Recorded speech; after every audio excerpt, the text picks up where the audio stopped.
Welcome to DT Madness, Chronicles from the Third Life, episode 88, April 27th, 2024.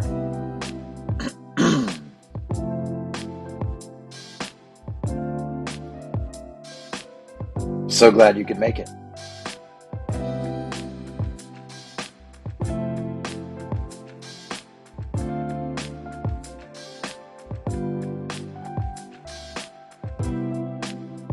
What did the guy say about, what did Jerry Seinfeld say about his show? It's a show about nothing. Yeah, I feel that.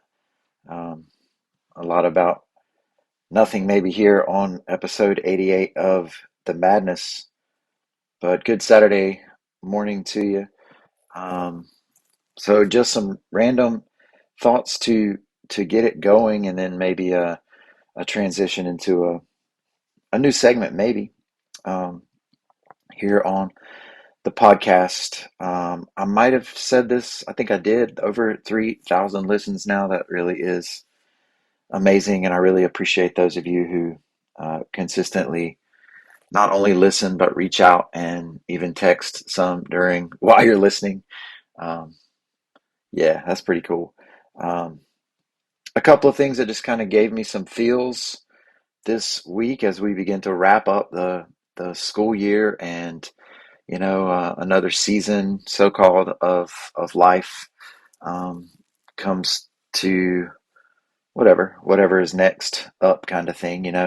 But we watch Big Bang Theory. We watch Big Bang Theory. I mean, like, it is the background noise, the background show of our lives. It's a phenomenal show. I wasn't sure about it at first. I like the Cosby Show. Like, the Cosby Show is what this was for me. I know the issues with Bill Cosby, and I understand why they took the show down, and you can't really stream it from anywhere anymore. But the show itself, the art itself, was really good and uplifting and funny. And I've liked other TV shows as well, but Big Bang Theory is really way up there on the list. All of the characters are really interesting and funny, and but there's real things that they talk about. The actors are really good, and actresses.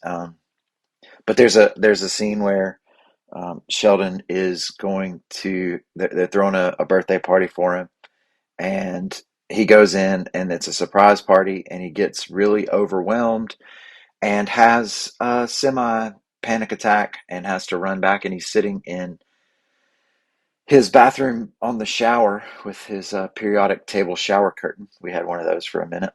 Um, and it ends up being Penny that comes in to talk to him, and he explains what happened, that everything kind of swirled out of control there for a second. And the first thing that she says in such a convincing way is, "I get that." And then she proceeds to sit down and talk to him and tell him how she knows who he is. She knows who he is, but she also understands the limitations that we have. She understands the struggles that we go through, and just that "I get that recognition of another, man, it's a real thing. Um, maybe maybe the most valuable thing. What do you think, Good? Are you listening? That recognition of another, the most valuable thing, is that the most important step we can take. Kind of similar, my friends Matthew, Martin, Mateo, and Topher were out at Sphere, Las Vegas. Um, there's a debate about whether it's Sphere or the Sphere, but I don't have any trouble with that because I can go to Walmart or the Walmarts. Either way, I know what you're talking about. But they were out there for the fish shows this past week, which, wow. But there's a song that I've been looking for. It's an instrumental. They usually play it in what is called Mike's Groove, kind of in the middle of it, and it's an instrumental called "I Am Hydrogen." And I've heard Mike's song and Weekapaw Groove a few times. I mean, more than a few times over the past couple of years since I've really been jumping into Fish Tour. But they never put the hydrogen in there. And I'm not mad about what they did play because it's always been phenomenal. But the hydrogen just has it's just got this, and they didn't play it in between the Mike's Groove at Sphere. They dropped it in at a standalone place, like just out of nowhere. This beautiful melodic, just it's got the I'm telling you. But I told them that I probably would have melted and maybe cried my own tears if I would have been there to hear that. And Toast said, yeah, they talked about how I probably wouldn't talk to them for a while after that, which made me glad because they know me, they recognize me, and were thinking about that, while they're in the midst of all that magic and glory that was Fish, Sphere's Fish. Yep. I'm hopped up on coffee already this morning. I bought some Ethiopia brand from Hannah's Coffee Shop. Been making it here at the house, trying to save some dollars here and there. And sorry if you heard the little swish, but I can't help it when I drink coffee or anything bitter like that. It's the back of the tongue that I really enjoy. It's another weird thing about me. But man, Good came into my class the other day, on Friday maybe, and we were reviewing, going over some stuff. And he comes in and stops the whole class, and he's looking at my AP Government and Politics class, and he just tells them all that they better listen to me and that I'm whatever, wise and such as this. Like all these things, good gets to um, exaggerating sometimes, hyperbolizing sometimes, and but he came in because he had just talked with another one of his colleagues who has said she was feeling past burnt out, and he came in to say that he had told her something that he learned from me when he was 16 because Good was in my class. That's one of the things I talked about my white arm hairs maybe last week, but it's one of the signals that I've got some years on me is now my students are teaching my own kids. And but Good recalled things I had told him about things in psychology, but also about a Wendell Berry poem, the Mad Farmer Liberation Front, and the inspiration for um, much of my tattoo, the idea of planting sequoias. And he talked to my students about that, and I don't know, it, can can did I blush? Is that a thing? I know my face turned red and I got really embarrassed, which I normally wouldn't. And I honestly think if it would have been a different class, if it would have been a different group of students, because these students that I'm teaching in that first period are really brilliant. Like they're brilliant and they are dedicated and they have desire to learn, not just desire for grades. And I have a great deal of respect for those kids. And so like that yeah, it was a weird thing. But again, like man, pretty good way to end the week with my guy who um yeah, yeah. I've been thinking about getting into yoga, and I think I am gonna get into yoga. I'm down, man. I'm really, like I said last week, crushing the health um, situation, and back down to some manageable pounds, lower than I've been in quite a bit, and still shooting for maybe another 10. But wanting to firm up a little bit too. So I think yoga is going to be the thing. I've been getting back into yard work also, of course, with the spring coming along. We only have a push mower. We've gone back and forth through different mowers through the year, but our yard isn't that big, and also it's got stuff in it like trampolines and fire pits, and so you need to be able to maneuver. But the side shooter, you know what I'm talking about? The side shooter that shoots the grass clippings out, it doesn't connect on with anything other than some plastic. I don't even call them hooks. I mean, they're like U's, and they go in onto the little bar, that's on the side there, and so if you go around a bush, if you brush it even just lightly, the thing comes off, which then you have to turn the mower off. I know better, which you'll know about in a minute. I know better because, and so I turned the mower off, and then put the thing back on and then crank it back up.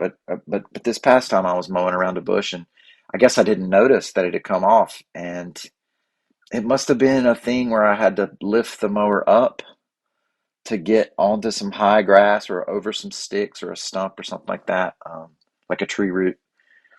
And I just chewed that side shooter thing up, like, man. So I don't have a side shooter anymore now. It's all mulch style from here on. So I got to get on the grass before it gets too high, which I guess would be good incentive. But also I can just probably buy a new side shooter. Today is the day. I wanted to go ahead and do the podcast now because I'm delaying getting out there and trimming the bushes and doing the weed eating. And I got my Black and Decker system, with my 20 volt. Is that what they are? They're right here. Yeah, 20-volt lithium batteries, and it goes onto my blower, which I keep back here with me in the nook because it's special to me. I've got a leaf trimmer. I've got a weed eater. Don't I have another thing? I can't remember, but I like that. I like the interchangeable battery system. But of course, a couple of years ago, I don't know, man. It's been 4 or 5 or maybe even 6.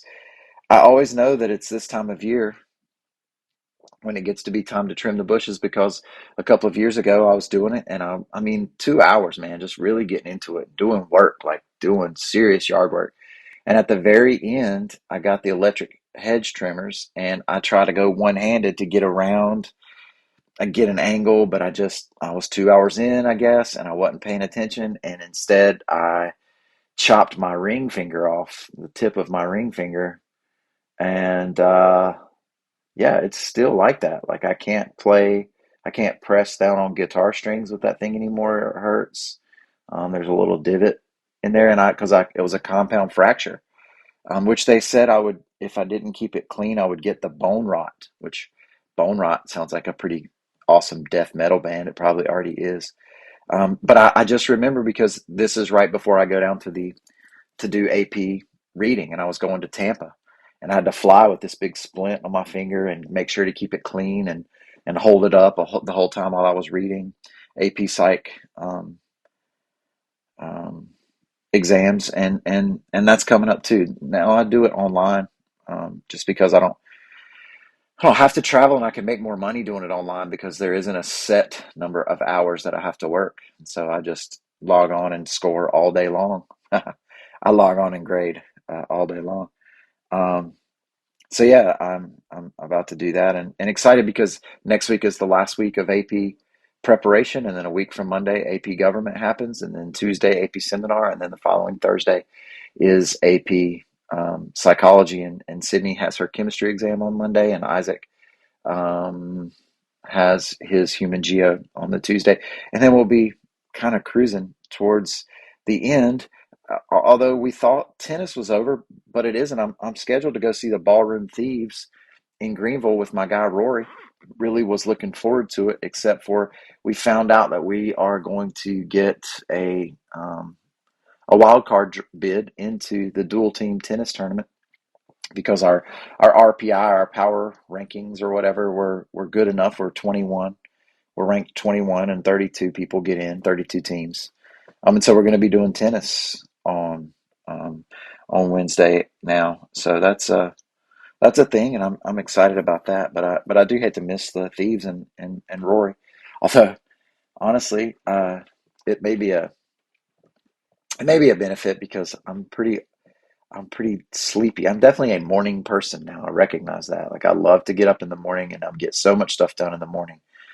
Evenings, man, I'm in bed sometimes 8 o'clock, but definitely by 8:30. I'm beat. So yeah, I don't know how a Wednesday night concert would work. Oh man, I'm waiting to a couple more things before we transition, but um, listening to the fish shows from Sphere, the Sphere. Um, wow, it always does it. I mean, anytime I'm listening to the music, I'm always thinking about where am I going to be able to see them next. And we've got Deer Creek tickets, and there's some other ones that are somehow in proximity to Deer Creek, which is in Indiana, Indianapolis area, Noblesville.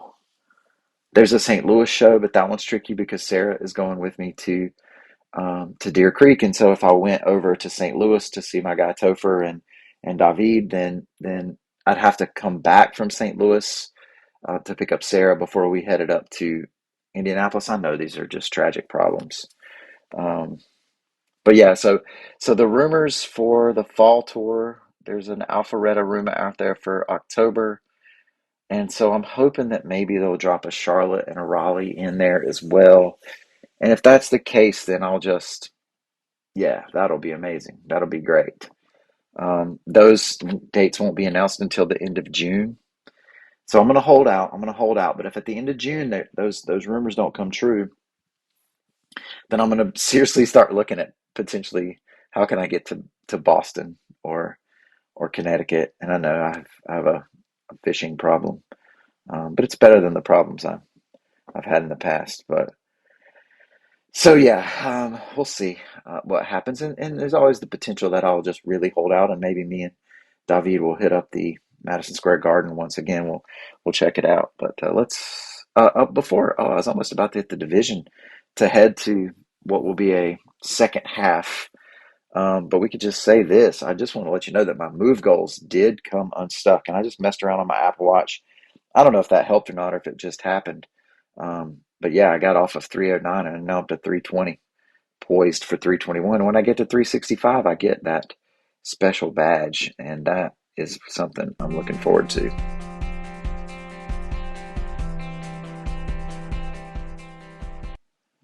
I mean, a lot of the reason for the podcast, it's been my therapy. Um, it makes me feel like I have a lot of relationships because it's like I'm talking to people here, and that's delusional, but it's my delusion, so I'm gonna have it. Um, but a lot of it is just maybe for posterity, I think. I do intend to do some writing, and I hope that it's there. And maybe I'm going to go back and just listen to every single podcast. I've got most of the documents typed up anyway, but in case my kids were wondering or my grandkids were wondering about things I thought about or things that I did, I don't know. Again, maybe they will, maybe they won't. Maybe in 30 years, I'll want to know if I make it 30 years. But the tricky part is I've got to keep paying for this Podbean service, although I can go to an archive plan if I want to continue to listen to this. But anyway, one of the things that I think about is um, just telling my stories, telling stories, which may end up helping me write the chapters, of whatever memoirs are coming up. But this one, and I can't really talk about. I can't get into the full details of my widespread panic days. I'm just going to have to write those. There are things I don't want to say out loud for this particular audience at this particular time because but this one, another chapter I thought about is just going out west, and what is it, a Tom Waits song that widespread panic covers, going out west where the winds blow tall. And I've just thought about I've had an affection for out west for all of most of my life. For whatever reason, I chose to do Colorado for my state booklet in fourth grade. We did a state booklet as we were doing whatever, U.S. geography or something. And I chose Colorado, and I just remember that my dad made um, a cover for me. Like he routed out on a wooden, he created like wooden front cover.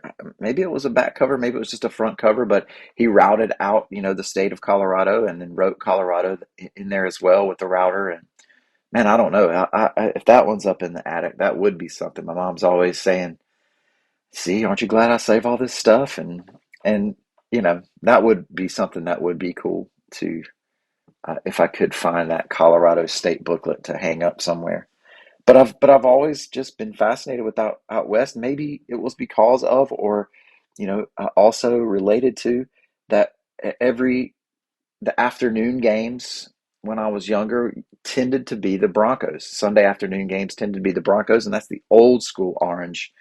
and blue with John Elway as quarterback, and they were winning. They would usually get trashed in the Super Bowl, but they were winning. So of course typically a front runner, except for I'm a Cubs fan.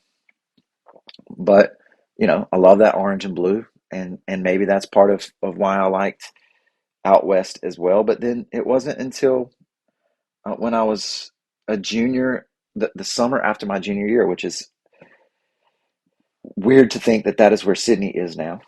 But that's when we went to Frontier Ranch with Young Life, and we took a bus trip out. We took a charter bus out with our friends. We didn't know them at the time, but this group from Southern Pines, and Sid Bradshaw and Trey, I believe, and Maddie. I don't know who all went out there, but it was a group of Crest High School kids and Shelby High School kids, and then some ones from Southern Pines. I remember Rocky. His name was Rocky Rhodes, and he was a real character.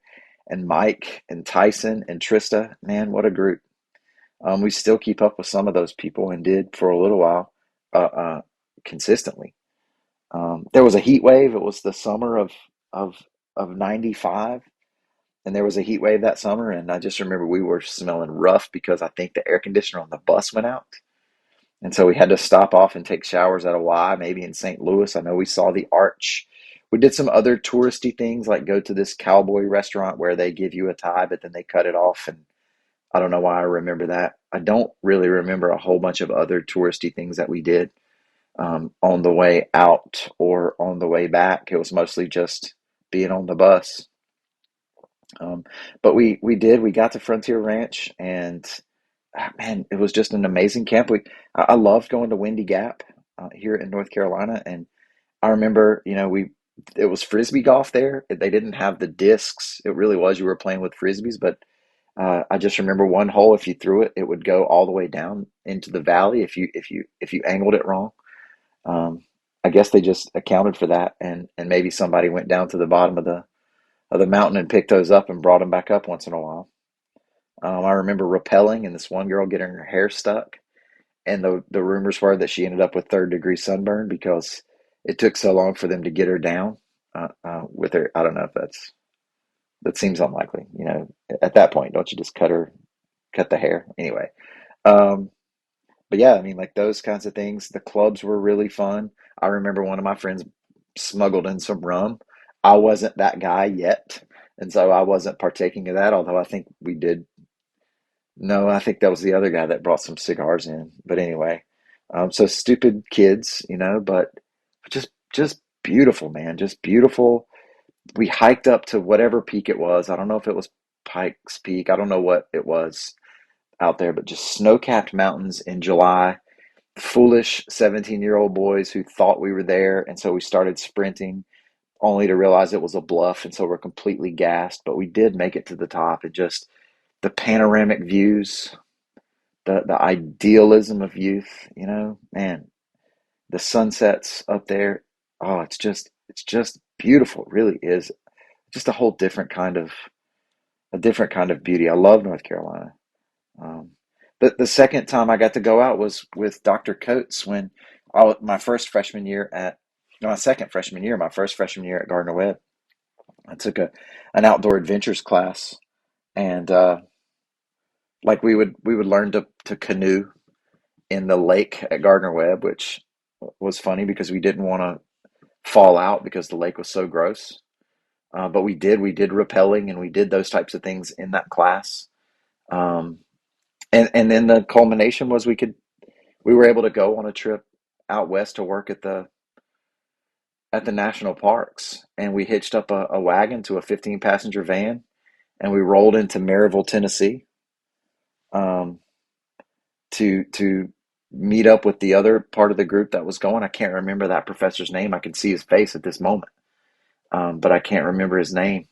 But um, but yeah, we made some friends there. We stopped along the way. We stopped at the Badlands and camped like in a tent. Me and my tent partner's name was Chris, and we had to put our tents up and we had to take them down, and we had duties like washing the dishes or cooking or whatever it was on those particular trips, and or at those particular stops. But we stopped at the Badlands, and we stopped at a place called Devil's Tower, which was, where they had the, what is it, Close Encounters of the Third Kind. I think that's where they filmed it.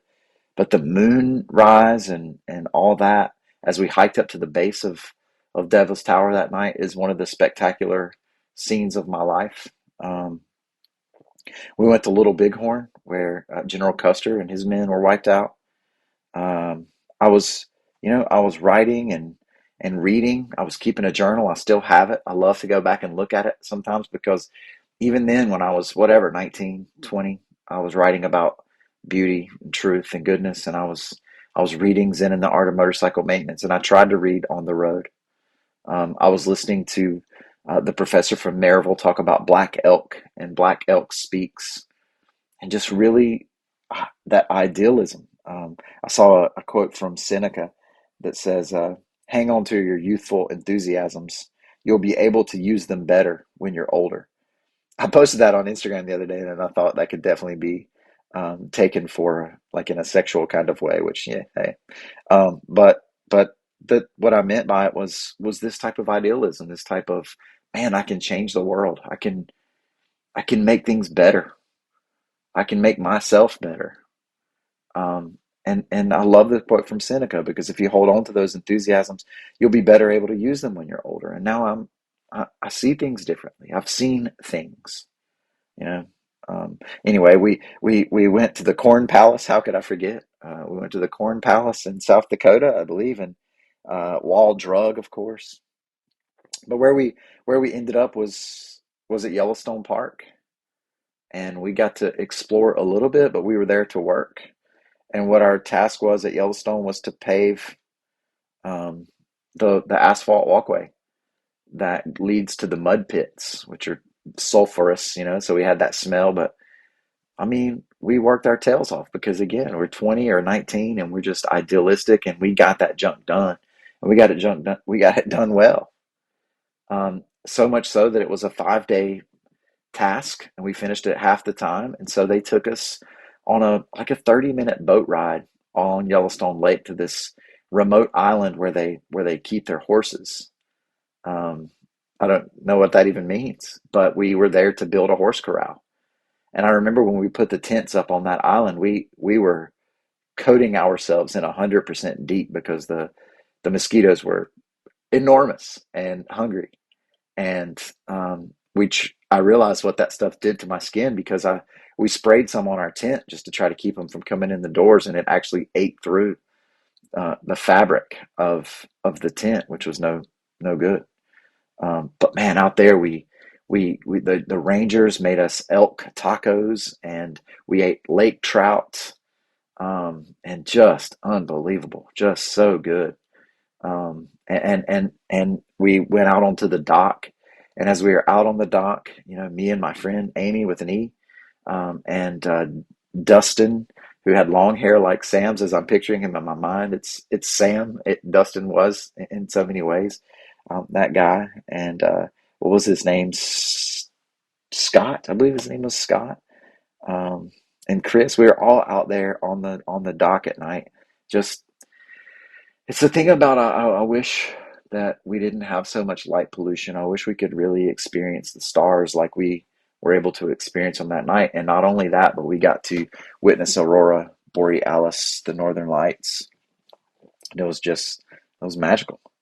We went on to the Tetons from there, and there we were tasked with building picnic tables, which we were kind of bummed out about, and even a little bit miffed because hey guys, you got this workforce here, you just want us to build picnic tables, and then staining them, but we did, and that's where we hiked up to Lake Solitude as well. That's the infamous hike where I was trying to, was I don't know if I was trying to impress somebody, probably, but we hiked around, and stepped in a snowdrift and gashed my shin, and so I'm bleeding out. And had to pack it in snow and then hike all the way back down. And it's like an 8 mile hike up and back. I mean, it's like 16 miles round trip, I think. I might be making that up, but I looked it up the other day. It was a real deal. But the colors of the wildflowers halfway up or however far up to Lake Solitude is something that still sticks out in my mind.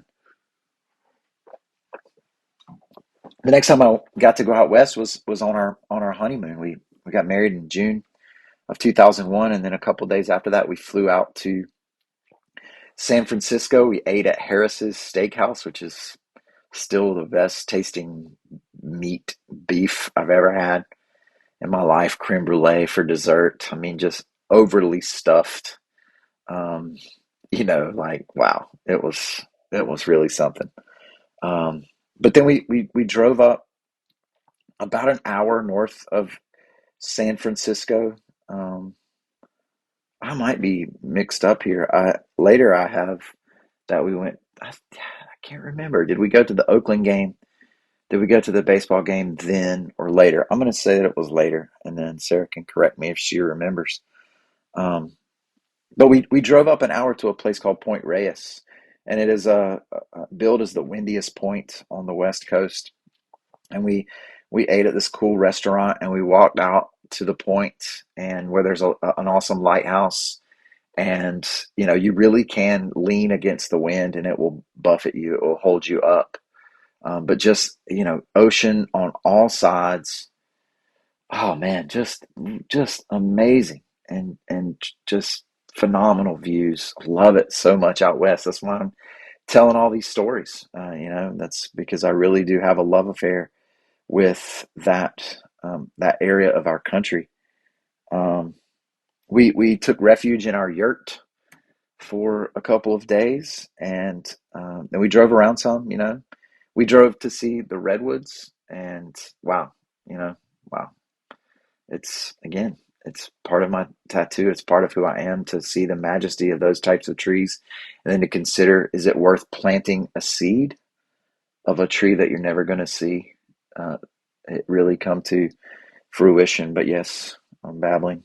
Um, we went back out before, right when we found out that we were pregnant with Sam, or I wasn't, but and we took off before we even told anybody, and we drove around the country. And we took off from Statesville and drove through Iowa and the cornfields of Iowa and the mosquitoes of Iowa and Indiana, and we weren't overly impressed with either of those places. But then we got into the Badlands, saw the sunsets there. We had our cooking gear and our tents and all that kind of stuff because I'm a camper. I'm a camper, you know. And but I think we abandoned the cooking gear in the Badlands.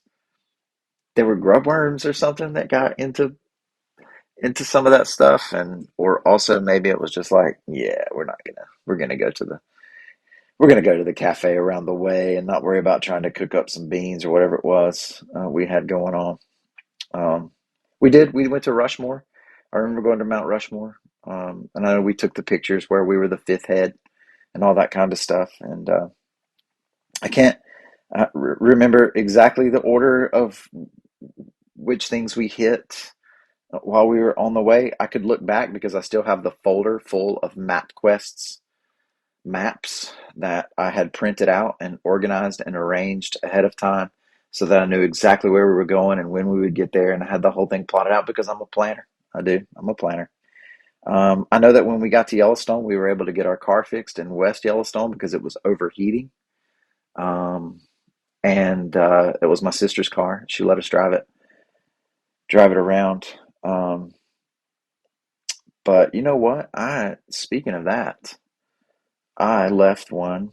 I left one out. So let's back up a second and let me add one in right quick. And this would go before the honeymoon. I was able to go out to Red Rocks to see Widespread Panic because my sister, we won $1,000 on Whistle 100 radio because we were the how many ever caller, probably 100th caller on her birthday or whenever they called out her birthday. And she gave me, since I'm the one that was consistently calling and won the money, she gave me a little over half of it. And I was able to buy plane tickets and fly out to see Widespread Panic at Red Rocks. Wow, how could I forget that? So anyway, then we did the honeymoon, and now we're driving around the country.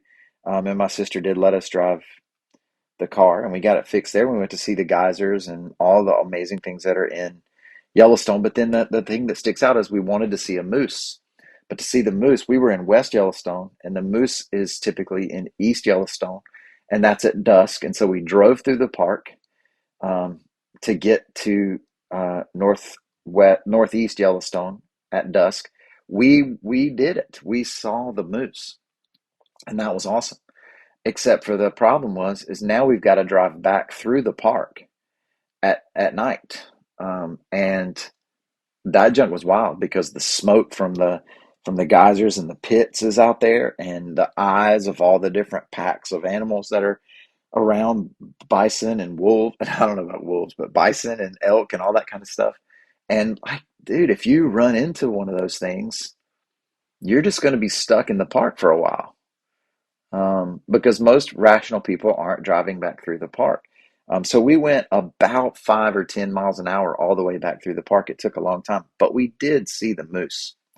We skipped the Tetons on that trip because that was one of the few days that we had pregnant, sick type feelings, or maybe it was the meatball sub. We went into Glacier National Park and we stayed at a campground KOA at Polson where we played mini golf and also saw the Northern Lights after we woke up in the middle of the night to go pee. Um, we went on the Going to the Sun Road in Glacier, which is just, I mean, just do it. Just do it at some point in your life. Had some moose drool. We abandoned tent life along the way somewhere in Montana because there was just this magnificent storm.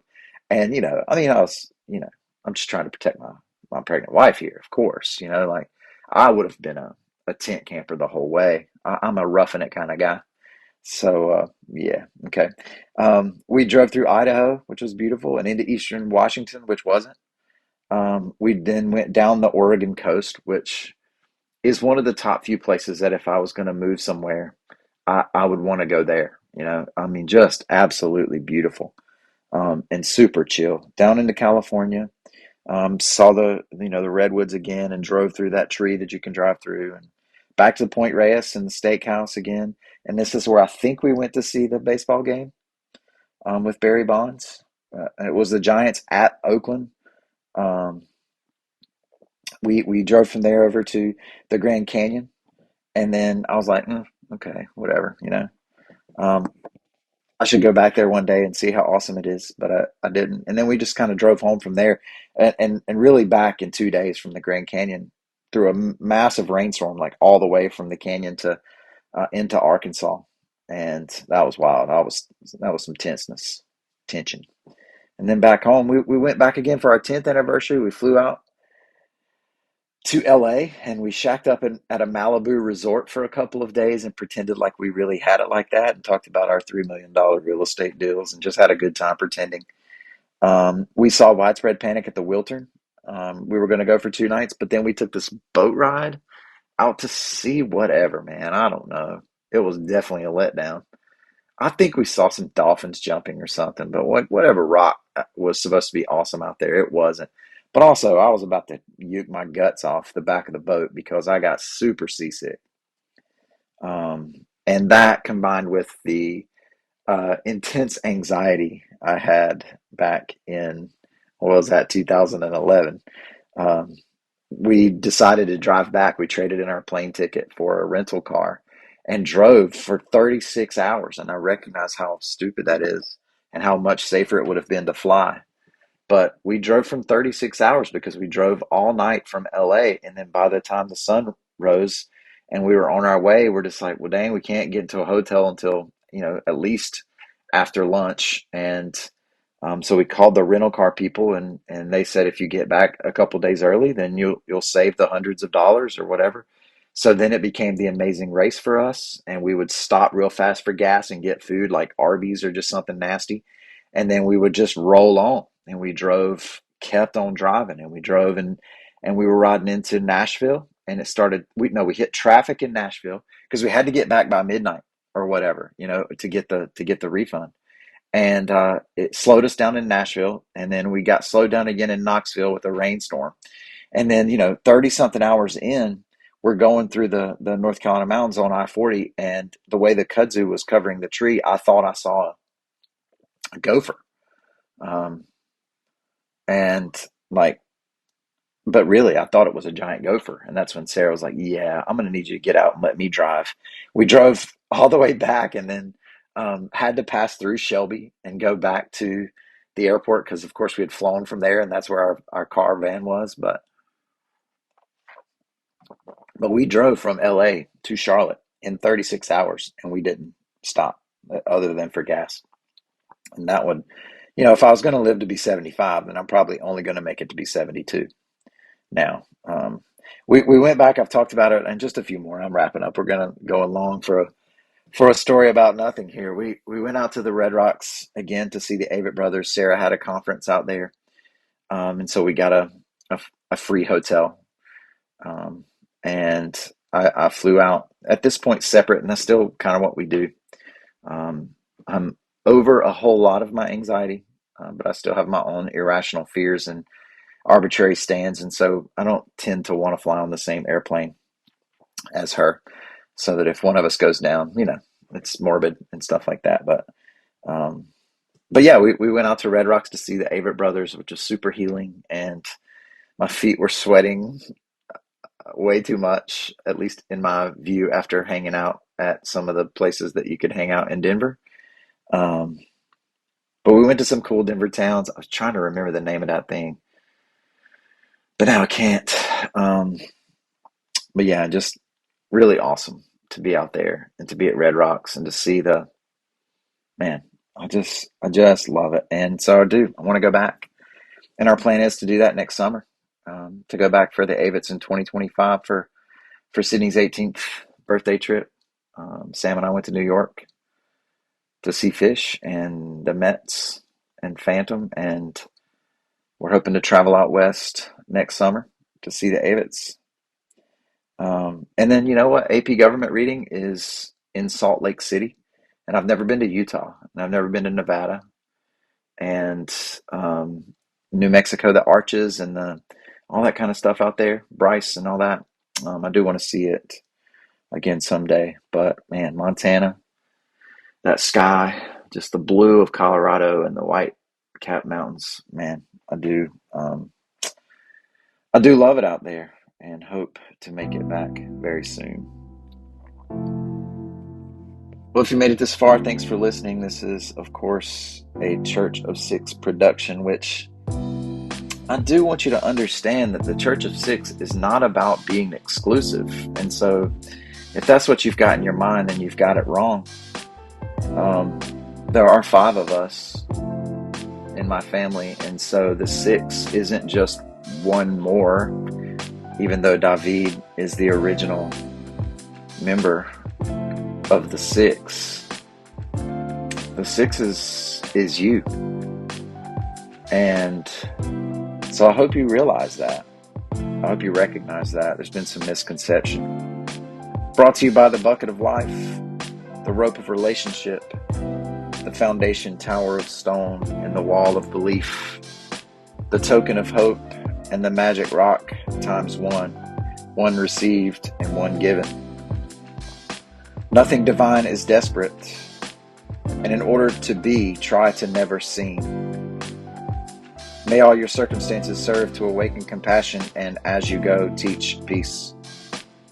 Don't forget to believe, y'all, and be live. Grace and peace, my friends.